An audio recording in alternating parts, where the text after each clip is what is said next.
Imagine looking up at the night sky and spotting a glowing bubble floating in the darkness.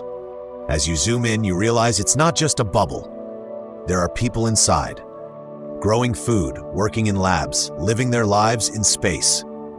No, this isn't a sci-fi movie. This might actually be our future. Right now, a company called Max Space is building giant inflatable space habitats, basically huge space balloons you can live in. These futuristic homes are designed to be lightweight, affordable, and expand once they're in orbit. One of their planned habitats is as big as a sports stadium. They want to make living in space not just possible, but practical. The idea is simple but genius. The habitat starts small so it can fit on a rocket. Once it's in space, it inflates, creating a large, livable area. For example, a 3,500 cubic foot inflatable module would cost much less than a solid metal one of the same size. For comparison, the International Space Station ISS has about 13,700 cubic feet of space, so this is a major upgrade. This isn't the first time someone's tried this. Back in the 2000s, Bigelow Aerospace launched 2 test habitats. One called Beam has been part of the ISS since 2016. But Bigelow shut down in 2020. Now Max Space is picking up where they left off, using better tech and going much bigger.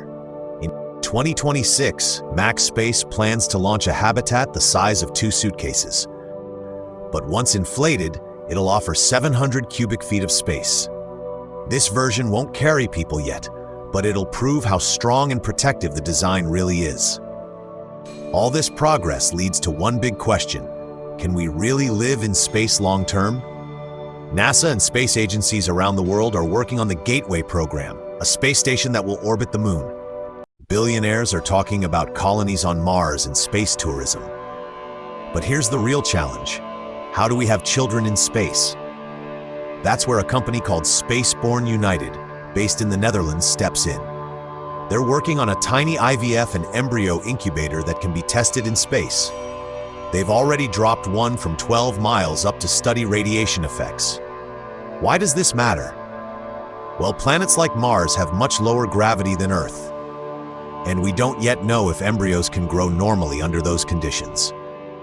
Spaceborne United is trying to answer that question, because if we want to build space colonies, we'll need future generations to grow up there. Growing plants in alien light. Another big question. What about food? Photosynthesis, the way plants turn light into energy, is what made life on Earth explode. It gave us oxygen, protected us with the ozone layer, and let life move from water to land. But would it work under a different kind of light? Our sun is a G-type star, but that's rare. Only 7 to 8% of stars in the Milky Way are like it. Scientists are now looking at more common stars, like K-dwarfs. These stars are smaller, more stable, and live longer, up to 70 billion years.